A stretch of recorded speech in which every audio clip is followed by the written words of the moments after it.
friends. I'm here at the MAC store in Naperville, Illinois, and Kevin is going to be doing my makeup today. We're going to talk about the challenges of doing makeup on an older face and the do's and don'ts and some tricks and tips that will help us all look a little bit better.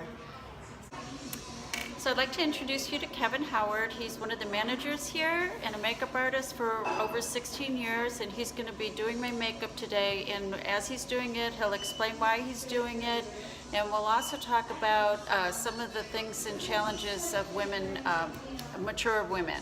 But this is Painterly Paint Pot, so I'm actually just going to use a 217, any sort of fluffy brush. I'm just going to buff it from the lash line all the way up.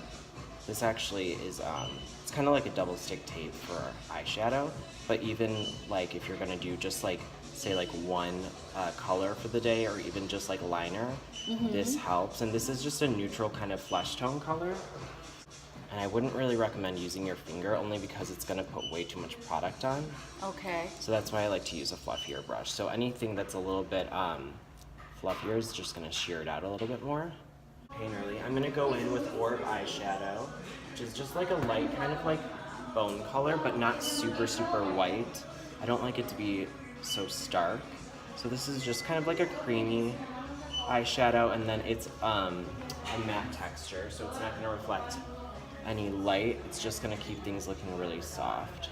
And are you putting that just over the upper part of the So lid, I'm or? actually gonna put this under the brow through the crease, but I'm gonna leave the lid bare. Okay.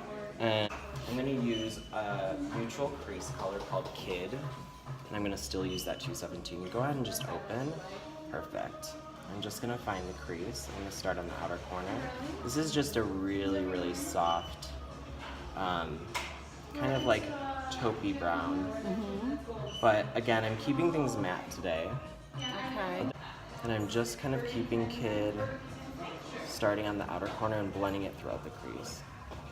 So with the Painterly, the paint pot, sometimes I notice, you know, because I have some wrinkles here, you know, when I'm applying my makeup, sometimes it'll skip. And will that help with the skipping? Absolutely. Excellent. Yeah. Oh, you know what? We never turned the light on. Let's do that right now. Do we have to start over? I don't think so. You don't It'll think just, so? at one point, it'll just look a little bit brighter, but this is way too bright, actually. That the products that you're using are appropriate for you and are doing what you want them to do. Well, that's one of the things that I love about MAC is that, you know, their creed is that it's for all races, all ages, all genders. And, you know, it can be a little overwhelming when you walk in the store because there's such a variety of products. And so that's why there are people like Kevin here to help you. Madeline, Lauren, Nancy, you know, they're all here to help. And they know what they're doing, so don't ever be afraid to ask for the help that you need, because they can give you very specific products that are custom for you. And that's really what I love about it. But just to catch everyone up, I've done Kid in the crease with a little bit of Cork, and then Quarry in the outer corner, and now I'm pressing, this is the other brush I'm going to use, this is a 239, I'm pressing a color that's also matte called Malt, just on the lid, meaning from the lash line to the crease, just to kind of open up the eye even more. And I'm just using a stamping motion and pressing it on. So I'm just making sure everything is balanced. I'm a bit of a perfectionist. Excellent. Yeah, I'm in the right industry, that's for sure. That's right.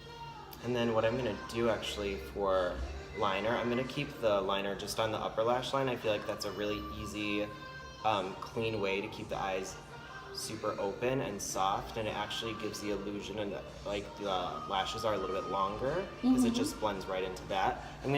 It's one of the most impactful things. It makes you look super awake too, especially having liner on the upper lash line.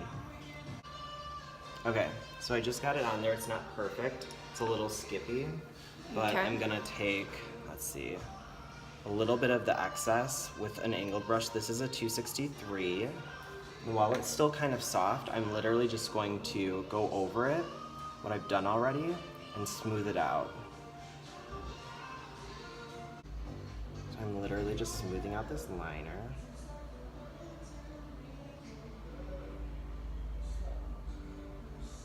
And I kind of like the edges to not be so harsh, just because that's what gives it a severe look sometimes, is like if it's so sharp. Turn towards me a little bit. And close.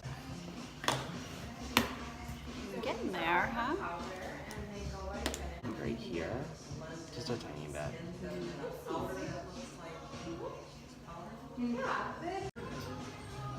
This part, so I'm going to use extended play mascara. We have a ton of mascaras. This one I just really like because it gives definition and it's not clumpy. And edges are pretty curled already, so I don't really need to do anything. But if you wanted to, there's nothing wrong with curling your lashes. I actually think it's a huge thing that is a must for everyone, just because it really, you know, it enhances the mascara, it enhances the eyes, it keeps the eyes focused like up, you know, if the lashes are going up. But you would always do that first before mascara. In this case, we really don't. Cool.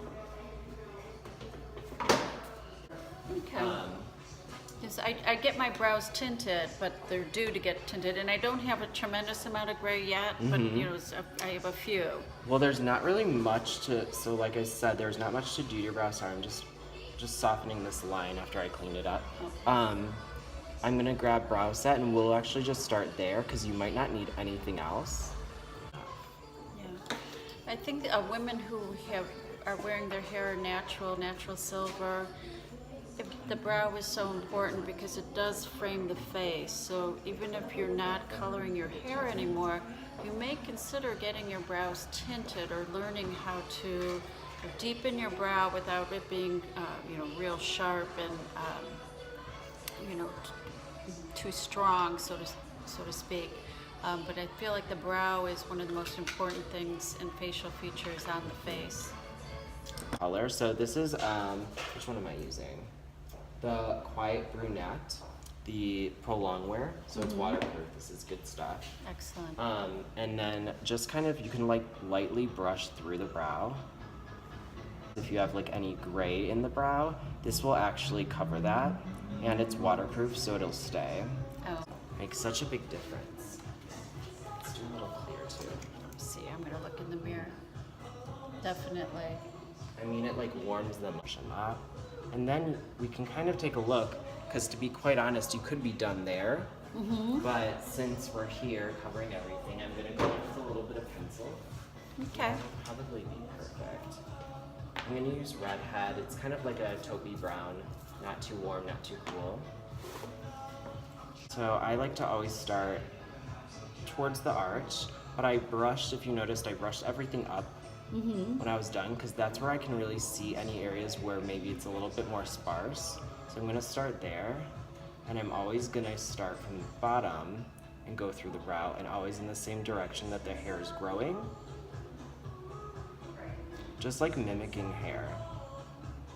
As you get towards the nose, you want to keep it a little bit softer and more natural. Don't go crazy, just because naturally, for everyone, that's where there's a little bit less hair.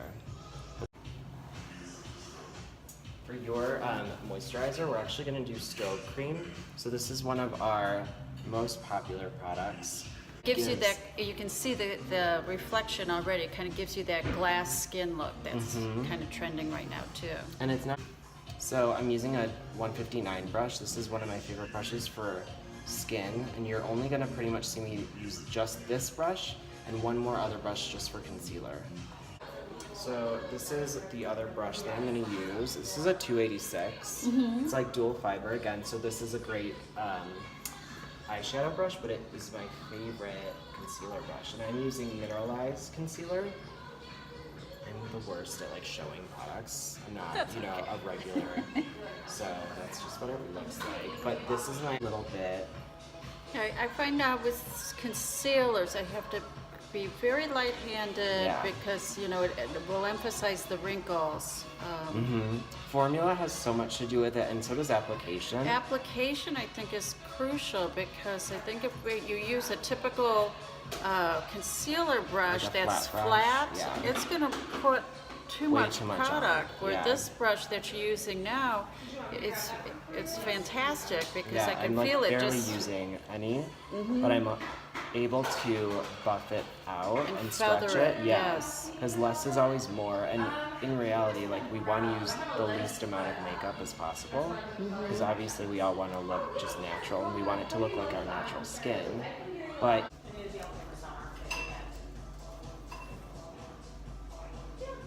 And powders naturally will get a little darker throughout the day, so you don't want it to even be the least bit too dark. So that's why we went a little bit lighter, because of our 159, and I'm using Mineralize Skin Finish Natural in medium dark as a bronzer for you.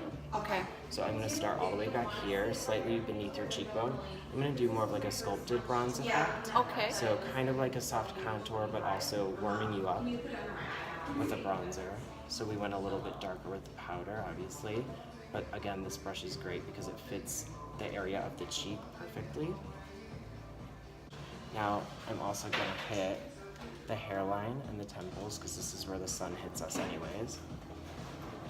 So we're naturally a little bit warmer there.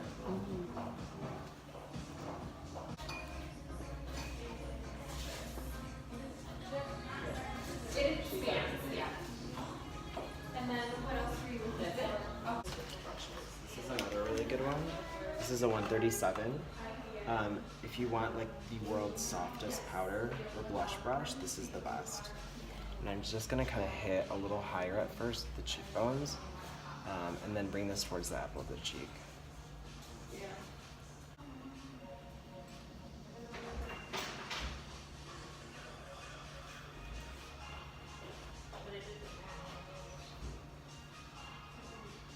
I always like to start with the lipstick first, not liner. Okay. Yeah, so you can face it, actually, perfect. And the reason for that is so that the lip already is pretty filled in, so when the lip is filled in, the actual pencil has something to kind of, some slip, so that you can blend and melt that liner into the lip, so it doesn't really look super lined. So it also is a much faster, easier way to get a really balanced lip. Just looks like a healthy lip color, but I'm gonna also go in with Soar lip liner now. It's gonna brighten it a little bit more. I'm gonna start on the outer.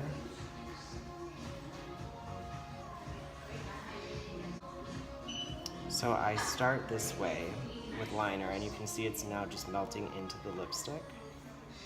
But I start this way as opposed to starting in the inside and then going this way, because starting on the outer corner, your hand is naturally gonna wanna kind of round out the upper lip, which is gonna kind of balance the lip shape even more. You don't And have to going do that. down. And going down, which could sometimes cut the lip off. So Soar lip glass for the final touch.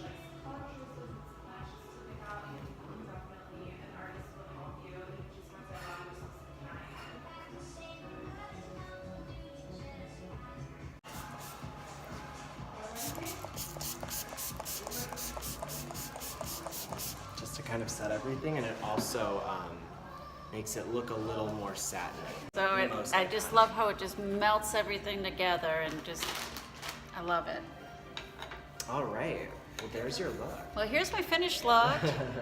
It's so natural looking and very pretty. I don't feel overdone. I don't feel underdone. I feel like it's just the right amount of makeup. I feel like I look like myself, and I'm very, very pleased. So if you are looking to upgrade your makeup or find new ways to do your face, stop in a MAC store. You can't go wrong. Yes, it is for all ages. So thumbs up if you like this video, and subscribe and join our Beauty Boomer community. Thank you. Bye.